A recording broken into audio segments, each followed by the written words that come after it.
mentioned Battlegrounds TV and those people doing the footwork.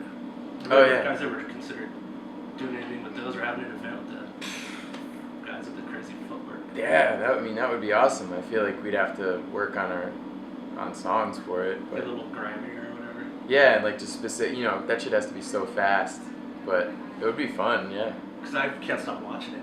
Yeah. That's amazing. No, I know that it's great. If you could make a beat for anybody, who would it be? Rapper or singer? Or I guess anyone. I don't know. I mean, I've always thought it would be fun to see, like, I don't know, MF Doom would be sort of this weird dream of, I think we've made some things in the past that would have worked well, but I think we sent it to his manager once, and like a long time ago. MF Doom, I don't know, I mean, there's some guy, like Kendrick Lamar is just so awesome, but he has his thing on lock, so it's like, I don't even know. He's like Dr. Dre doing working with him. I mean, but I love what he does, Have you ever been approached at all? Sometimes, yeah, we'll get, we've talked to people before, or like we've sent people beats and we'll get a report like, they're all listening to it right now and they can't stop it and they love it and like they want to write to it and we're like, okay, fine by us. But then something, I don't know, it hasn't really worked in the final stages. I know MF Doom had, I think it was the accordion song. That was like Daedalus had made it something for that. Really? Yeah, like in the video, Daedalus is playing accordion. Oh, well, so that's off of like an old Daedalus album, and then worked into Madlib sampled it. Madlib, I think so. No way. Because I have a lot of Daedalus albums. Huh. We've interviewed him. And I've met That's him. one of my favorite songs, like rap songs ever. It might be off of Invention or something. One of his older albums. So who knows? Maybe someone will just take a song. Just take it. Yeah, I mean, people have done that before for sure. Like lots of kids on the internet. Is your boombox setup now? It's rigged up with LED lights. Is that right? Just for sort like, of. Yeah, we don't have LEDs on them, but okay. But yeah, it's a backdrop. Is there any other visual elements you guys are trying to incorporate right now? Yeah, we've got we have this video synth that our friends built, Critter and Guitari. They're out of Brooklyn. And we have a couple of video synths. One is something that they make that's sort of like an oscilloscope thing. It takes sound input and generates colors and stuff. And the other thing is it's just broken, but it's this prototype. It's like in a cardboard box. It does image mangling, so you like feed it colors and different like images, and it'll respond to the beat and just slice them up in weird ways. Dude, working with Mike Anderson and doing the Canyon Candy installation, did that influence you guys? Like make you more motivated to add some visual? Yeah. I mean, we started thinking like it would be fun if we ever did a Canyon Candy performance element. We thought about like building a backdrop that was collapsible. Like, I mean, the boombox one is totally portable. They're real boomboxes, and you just like, it's just the facade, so they're like an inch thick, and we pack them into bags, and you can. So you just took the facade. Yeah, and it has got industrial Velcro on the outside, so they all snap together. Yeah, because that was something I wasn't going to ask, but I was thinking about. When it was functional, it was less likely that you were going to take it on tour. Now that it's a backdrop, I was like, oh, okay. Yeah, I mean, we could only use those when they were real boxes when we drove places, so it was like the Northeast and Chicago and stuff.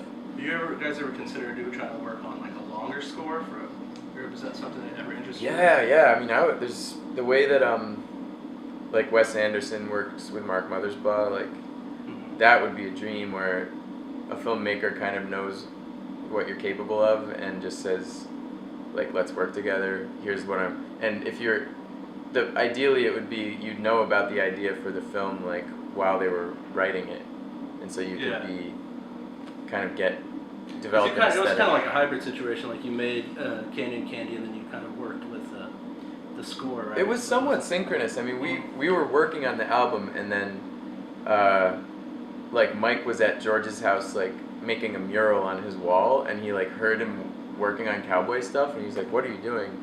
And George's like, well, we're making a cowboy album, and Mike said that he had been, he had a commission from a gallery, and like his idea was to make this weird desert scene, And so it did kind of develop, you know, with synchronicity. I've skipped one of these. I want to ask you if you have a karaoke go-to jam. Real karaoke? Like, yeah. Oh yeah, well dude, I don't know. A couple karaoke memories always bring me back. I was doing Hall & Oates at like a VFW hall, and these old couples were dancing to it, and I really felt that was karaoke is actually how I learned to sing on stage on a mic. Do you have a place that you go to? Like in Rhode Island, yeah, there's a VFW hall, and what was that place like? It's hilarious. It's East Providence. It's in a basement. There's a guy, I forget his name, but he was like the DJ every week, and you'd see him around town. Like he was a UPS guy, so you'd see him delivering boxes. But he came to actually, like, he was a huge fan of mine, because I'd go every weekend with my friends, and then like he would always bump my song up to the top, and like he liked my selections and my. It's awesome. I used to live in Olympia, Washington. I feel like I'd still live there if they had a karaoke place. It was called the Ring Dong. It was like a Vietnamese mafia club. But on one side it was called Ring Dong, and it was like presidential tint windows, guys with like aviators playing cards, and you don't go there. Oh shit. The other side's Sunrise, which means rising sun or whatever it means. It's what Ring Dong means, and they would go, this Vietnam side, this America side, and they would get like cross-eyed and painless and put it on there for us. Like they started finding songs. Yeah. We're the only young guys at the time. We were in our 20s. Yeah. We would just hang out. Like, you know, like this lady you know's a prostitute would give you like Virginia Slims to smoke. But it was like this great place. So I feel like there's something if you can find like a good karaoke place. Absolutely. It's a good thing to have. Yeah. So like Hall & Oates and anything else. Yeah, I mean I think my best karaoke moment of all time, which actually does cross-reference with our performances at the time, was I chose the Delphonics' La La Means I Love You, and then I was singing it, and then all of a sudden like it just said instrumental break in the middle, and it dawned on me, it was like right on the spot, I was like, the Ghostface cover that he does, you know, Holler If You Want To, I'll Buzz You. So I busted into his verse. Like, Dirty told me to rock the spot. Like, and everybody in the room was like, oh! So yeah, that's great, because you can be like there's people and you're like rooting for them. Yeah, they're gonna be. I mean, I love it I think it's a good model for performance, because everybody is rooting for the person, and they know that they're on the spot and they're gonna try their best, but there's this like comedy about it. But then some people just really own it, and you're just like, holy shit, they're great. I have a friend named MacDog who would tour in this giant cardboard box called a Human Jukebox, and people would request songs, and they would just behind the on a spots keyboard. do you think you guys would ever do something like a live karaoke, something like that? I think incorporated. Yeah. If it were, I could see doing that. Like I'm about to move back to Providence, Rhode Island, and like that's the kind of thing where you do that at a street fair or something, or like do your weird installation thing that you can't take anywhere. Did you ever have, was there ever a time where you dreamt about being a scratch DJ? Yeah, when I was young, I was probably 15, 16, collecting records, and I had like the shittiest turntable, but it technically was direct drive, so you could do that. Yeah. And I had a Gemini mixer and a DJ Rectangle scratch record. And I would I was really into DJ Shadow at the time, so. Yeah, I was reading about how you were into DJ, and I had a friend tell me once that he heard that Dan the Automator kind of, that was what he wanted to do, and then, I don't know if he saw Shadow or Qbert, somebody, and he was like, all right. Can't do it. Yeah, when Qbert was like, dashed your dreams at the same time, that he made you think like you could try it, and then you realize you can't do it. So, yeah, I mean, I figured if you were in the DJ, there's got to be one point when you're like, yeah, maybe I can do and then it became like not something you even wanted to do, at least for me. Yeah. There's a lot of buzz around the Jams and Gems deal. You know, you guys, I even read stuff where you guys were like, yeah, we're expecting a backlash. And I read a lot of, I first heard No Mas, so I was reading a lot of reviews, and they were surprised, like people just basically whining about like the fact that the album was too cohesive. Or, like No Mas was? Yeah, like their decision, I don't know. Not the latest one, or No Mas. No, like No Mas. Like I read stuff. I don't know how much you guys read that stuff, but I had read stuff. This was the last time you guys were coming through and had cancel out.